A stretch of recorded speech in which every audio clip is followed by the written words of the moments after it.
Kita lanjutkan perbincangan. Pak Akil sudah menjelaskan bahwa produk-produk tadi, makanan, minuman yang memakai nama-nama tersebut memang sudah mendapatkan sertifikasi halal. Nah, tadi juga dijelaskan oleh Pak Akil pada saat kemudian Komite Fatwa MUI ini bersidang, mungkin ada perdebatan di antara para ahli yang ada di situ kemudian memiliki perbedaan pendapat. Sehingga kemudian ada yang mengizinkan mengenai atau memiliki toleransi yang cukup besar, sehingga kemudian nama-nama tersebut berhak untuk mendapatkan sertifikasi halal begitu ya Pak. Kita akan menuju ke tadi yang dikatakan oleh Pak Akil bahwa ini ada yang reguler, ada juga yang self declare. Kabarnya barang-barang ini semuanya mendapatkan sertifikasi halal melalui metode self declare. Apakah memang kalau self declare itu tidak ada filter-filter kembali Pak? Bagaimana sih Pak sebenarnya sistem ini? Ya, untuk skema self declare atau pernyataan mandiri dari pelaku usaha itu melalui skema pendampingan. Pendampingan oleh tenaga pendamping yang dilatih oleh lembaga pendamping proses produksi halal atau disebut dengan LP3H. Sekarang ada hampir 300 lembaga pendamping proses produksi halal. Mereka memiliki kewenangan untuk melakukan rekrutmen dan melakukan training bagaimana cara melakukan audit dalam tanda petik terhadap pelaku usaha di lapangan, khususnya di dalam proses mendapatkan sertifikasi halal. Sebenarnya pendamping itu juga melakukan audit dalam tanda petik di lapangan untuk melihat bahan bakunya, campuran bahan bakunya, prosesnya seperti apa gitu. Sehingga itu hasilnya itu diserahkan ke BPCPH by system untuk diberikan ketetapan halal oleh Komite Fatwa.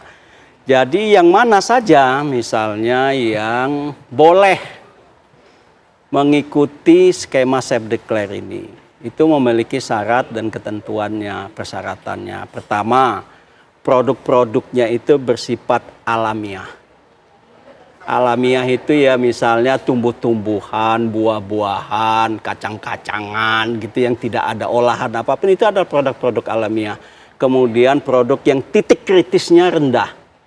Kemudian tidak menggunakan, bahkan menggunakan teknologi yang sangat rendah. Kemudian kalaupun ada bahan-bahan lain yang digunakan, bahan-bahan itu harus dipastikan kehalalannya yang dibuktikan melalui sertifikat halal. Apakah dia menggunakan terigu, apakah menggunakan minyak goreng, atau menggunakan gula, itu harus dipastikan sudah mendapatkan sertifikasi halal. Jadi sebenarnya dari sisi persyaratan, semua ini adalah produk yang sudah halal. Oke. Gitu. Cuma masalah nama saja, nah, Pak. yang buat ini adalah pelaku usaha mikro kecil. Yang mikro kecil ini difasilitasi pembiayaannya oleh pemerintah gratis. Supaya mereka tidak dibebani biaya untuk mengurus sertifikasi halal. Jadi mereka ini yang dibantu oleh BPJPH dan sinergi kolaborasi BPCPH dengan kementerian di tingkat pusat, BUMN, perbankan, bahkan pemerintah daerah untuk memfasilitasi puluhan juta UMKM yang ada di Indonesia agar dilayani sertifikasi halal gratisnya. Gitu. Oke. Ini sudah sampai pada Komite Fatwa sebenarnya sistemnya ini, auditnya tadi. Tapi kemudian masih ada kecolongan seperti ini, bagaimana sih Bu sebenarnya? Kalau kecolongan saya rasa itu bagian dari perjalanan ya Mbak ya. Jadi memang kita sudah berlapis ya, seperti kami di LPH LPPOM juga. Itu sebagai lembaga pemeriksa, setelah kami menerima pendaftaran, kan pendaftaran melalui BPJPH, kemudian pelaku usaha akan memilih lembaga pemeriksa halalnya masuk ke kami. Nah itu bagian yang harus diperiksa selain bahan, begitu ya, kemudian proses. Kami juga tim auditor kami itu akan memeriksa nama-nama itu apakah sesuai atau tidak, begitu.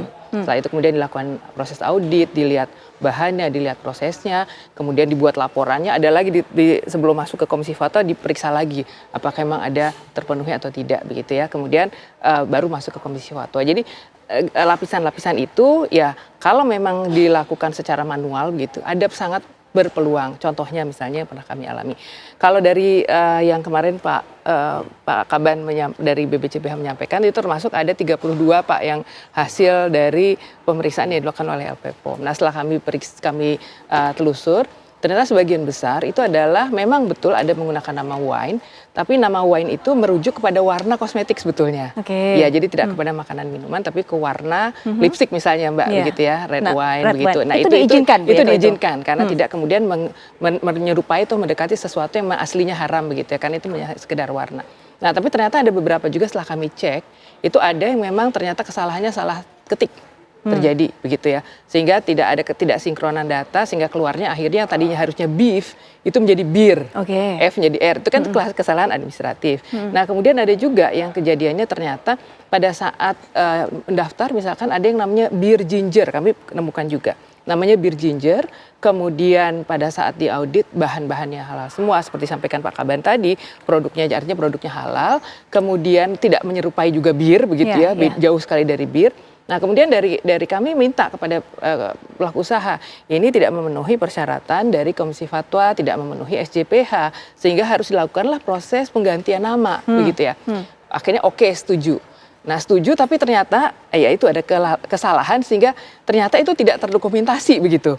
Tidak terdokumentasi sehingga mungkin setelah post auditnya mungkin memang ada juga kelemahan pengawasan sehingga ternyata bisa jadi perusahaannya sudah mengganti, tetapi di dokumen kemudian keluarnya ternyata masih dengan nama yang tadi, jadi bir ginger misalkan seperti itu. Jadi model-model kesalahan seperti itu sangat berpeluang terjadi begitu. Nah, itu yang memang menjadi satu ruang untuk kita perbaiki bersama-sama, Pak Kaban. Seperti ini yang harus diperbaiki. Seperti harapan dari Mbak Aisyah tadi, karena sebelumnya sudah ada kasus serupa, kenapa ini kok terulang lagi? Kalau keinginannya Mbak Aisyah barang-barang seperti ini bagaimana kemudian Mbak? Apalagi Mbak Aisyah ini mewakili masyarakat juga yang begitu concern menginginkan makanan yang dikonsumsi betul-betul halal, baik sesuai dengan produknya ataupun juga nama-namanya ini sesuai dengan apa yang menjadi fatwa dari MUI, Mbak Aisyah.